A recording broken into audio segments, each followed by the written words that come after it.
So, after much studying of the human mind and trauma, I figured out that the reason I was arrested and kicked out of my own house was so they could take my kid and maybe I wouldn't notice, right? So about 3 months after they took him, my ex-husband asked me to come back. Well, I didn't want to leave my son, so I said, well, I'll come back. And I tried to let him know, it was for our son, not for us, but for our son.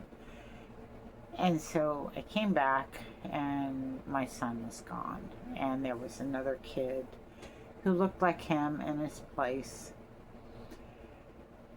And then more trauma. Okay, so they traumatized me before by locking me in jail and telling me I couldn't go home. And what do you think that did to my 50-year-old self, trying to figure out what was going on and how this was happening, right? So then the next thing that happened was after I came home, my son wasn't there. It was another kid. And my ex-husband kept telling me it was our son, that he changed.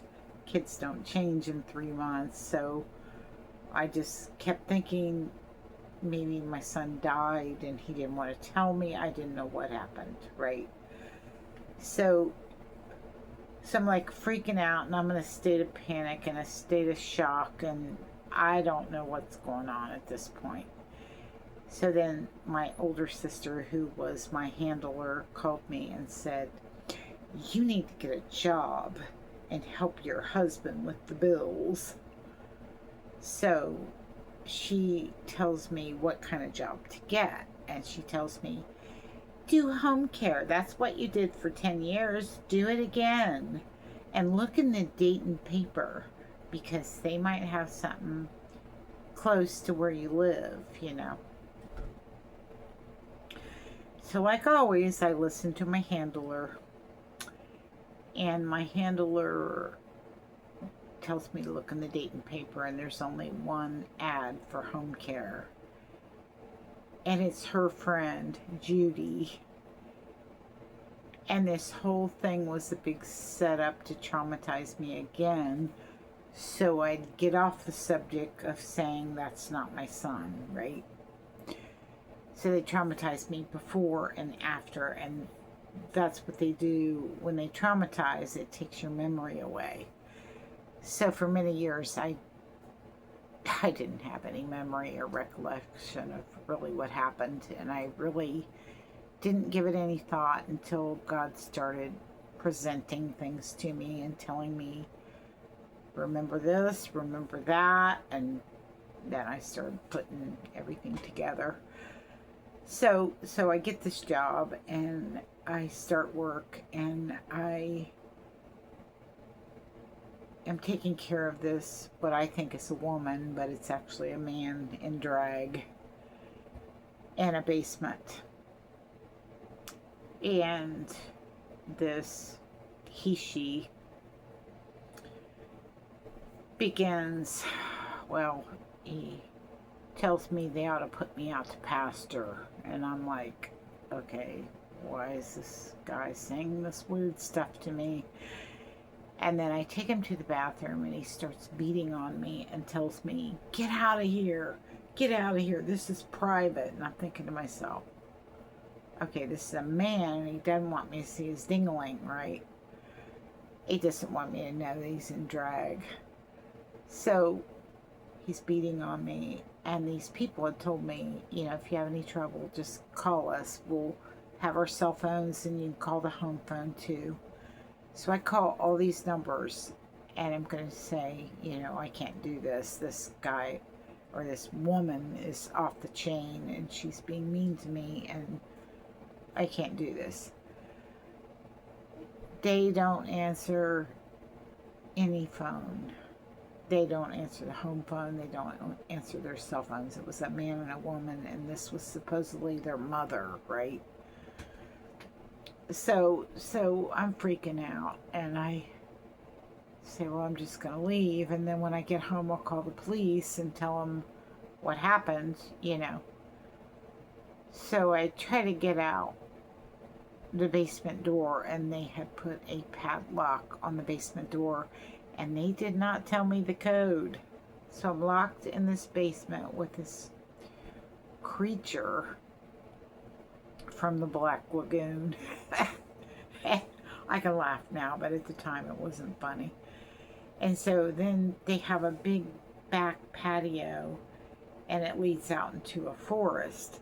And so I'm thinking to myself, I'll go out that door.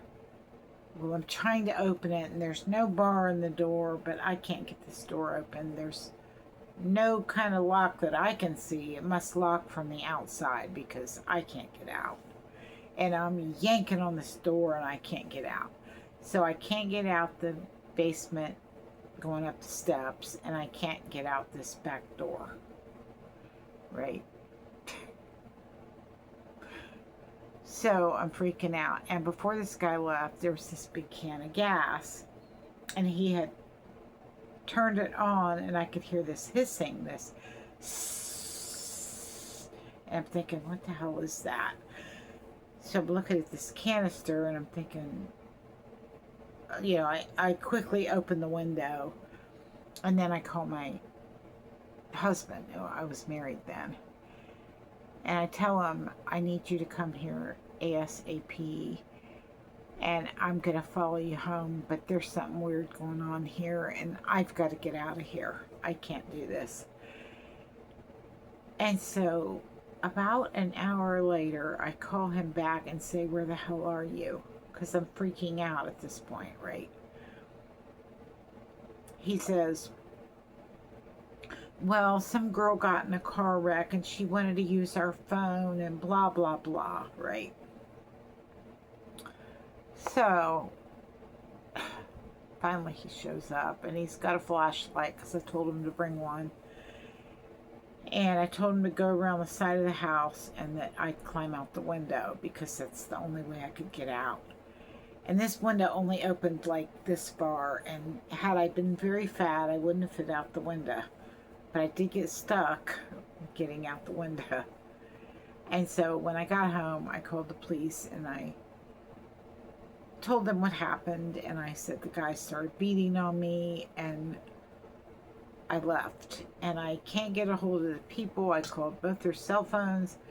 I called their home phone, and nobody's answering, and their cars are gone. And so I had to leave. I can't be abused, you know. And the cop says, well, what was the address? So I tell him. You know what they said to me? Nobody escapes that house. You're really lucky. And I'm thinking to myself. And then they all start laughing. There's like 10 of them in the background, and they're all laughing. But before all this happened, they had put some kind of tap on my phone, and I caught the guy in the backyard doing it, right? They did it right before I went to this house. So I guess they knew that I was going to try to call the police, and they had to block it. So it wasn't actually, I don't think it was actually the police I was talking to. And so, yeah. That's how they traumatized me before they took my son and after. I went to jail before, and then they locked me in a basement after, and my family was involved. And then when I went over and told my dad, who was pretty old, I told him what had happened. And at this time, my mom had passed away, which is when they really started brutally attacking me, knowing there was only one parent left.